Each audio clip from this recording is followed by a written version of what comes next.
Fired at, gassed, and shoved. On June 1st, President Trump threatened military action to quell unrest that has spread since the killing of George Floyd, a black man in police custody. I am your president of law and order and an ally of all peaceful protesters. As he spoke, a remarkable scene unfolded outside the White House. Police in riot gear fired gas canisters and used grenades containing rubber pellets to scatter largely peaceful demonstrators. Their actions cleared the way for the president to cross Lafayette Square Park and walk to the historic St. John's Church for a photo op. The Washington Post analyzed hours of video footage from protest participants and media and obtained audio and transcripts of police communications and other records to assemble the most complete account to date of the crackdown, including the roles of the agencies involved and the tactics and weaponry they used. At 5 p.m., 2 hours before a citywide curfew, protesters gathered along H Street Northwest between 15th and 17th Streets, on the edge of Lafayette Square. The park sits directly north of the White House. Because of the protests, it is closed to the public. About an hour later, law enforcement and military forces begin massing in large numbers. One group that includes Secret Service assembles behind a barricade on the northern perimeter of the park. Another group forms a line in the middle of the park, close to a command center run by the United States Park Police. This group includes members of the D.C. National Guard, who can be identified by their camouflage uniforms and the insignia on their shoulders. Park police officers are also present. At 6:08 p.m., protesters near H and 16th Streets spot Attorney General William Barr near the command center.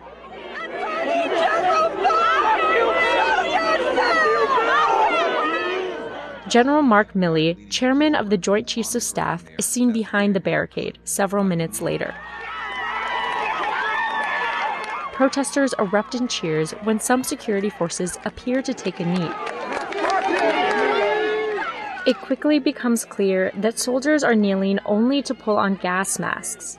On a DC police radio channel, officers are told that CS gas, a form of tear gas, may soon be deployed. At 6:18, Secret Service members advance onto H Street. They briefly push into the public street, but pull back. Some protesters throw eggs, candy bars, and water bottles. The footage reviewed by the Post did not show protesters throwing bricks or caustic liquids, as authorities have alleged. A radio transmission 3 minutes later captures law enforcement officials checking on the status of grenadiers, a term for law enforcement personnel armed with launchers that fire chemical canisters or other projectiles used for crowd control. John, can you just confirm when you have all the grenadiers and shields with you? At 6:22, Barr and Milley leave Lafayette Square. A voice on a loudspeaker briefly cuts through the noise. The announcement appears to come from the southeast part of the park. Even on the front lines of the protest, in footage reviewed by the Post, the words are drowned out. Protesters turn to one another in confusion.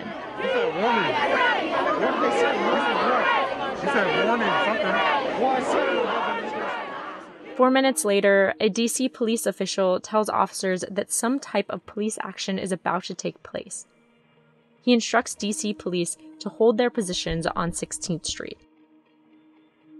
At 6:28, an alert comes through on a different police radio channel being used by officers from Arlington County, Virginia, who are taking directions from Park Police. Command to talk. Level 1's been activated. Copy. Level 1 activated, 1828. Level 1 refers to a policing tactic aimed at quelling violent unrest with as little force as possible. It involves dispersing crowds by moving rapidly toward them, avoiding physical contact.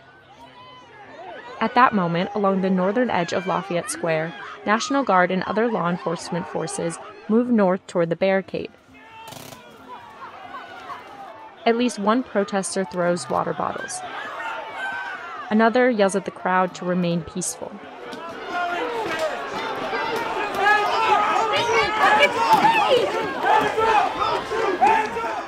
The Secret Service and Park Police begin to push a group of protesters up Vermont Avenue.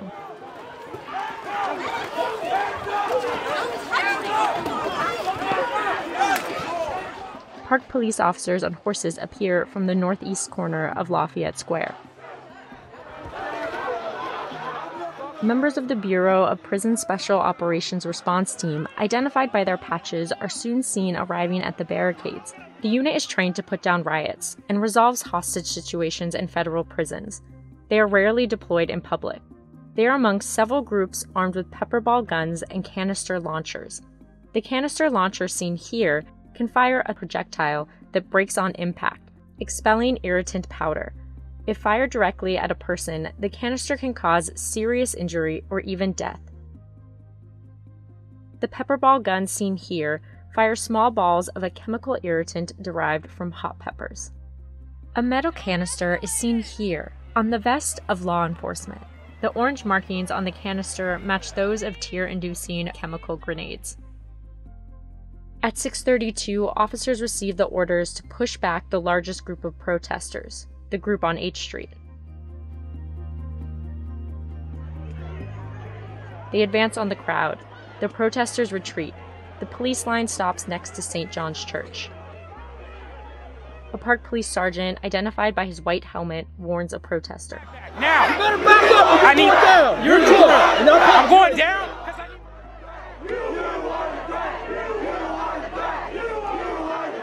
At 6:35 on H Street, Park Police officers rush again toward the protesters. Other officers quickly follow. A chemical grenade is rolled. It is unclear by whom. A large explosion is heard.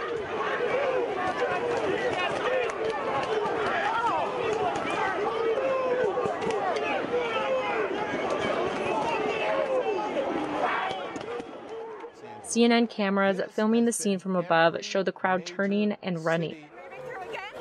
A Park Police officer strikes an Australian cameraman with a shield and grabs his camera. Another officer is seen swinging a baton at reporters' back as she and the cameraman flee. Park Police push a group of protesters west on H Street. Keep moving. Head down. Keep moving. Keep moving.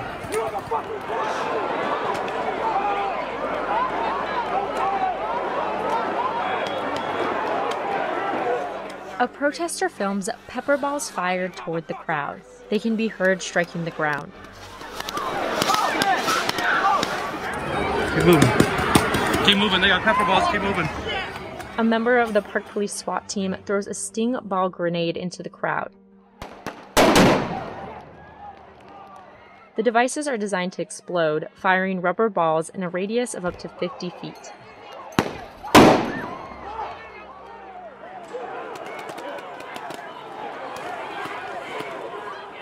Several Park Police SWAT team members and a member of the Bureau of Prisons tactical team are seen firing pepper balls into the fleeing crowd.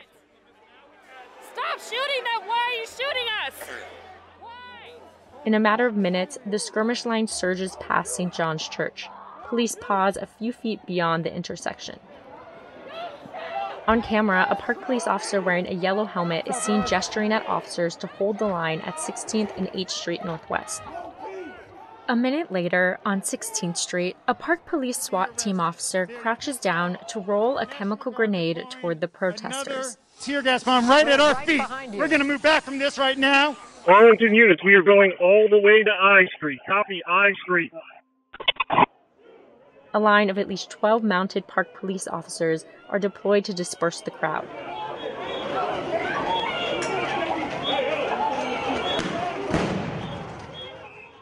At 6:44, the president begins to speak in the Rose Garden.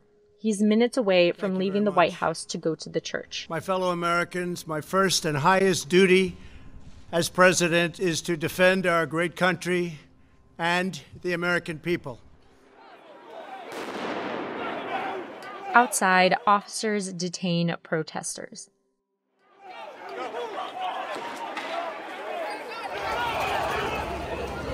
officers pushed protesters more than a block west along H Street to 17th Street, where the protesters are forced south. Yellow smoke rises from 2 chemical grenades thrown onto the street.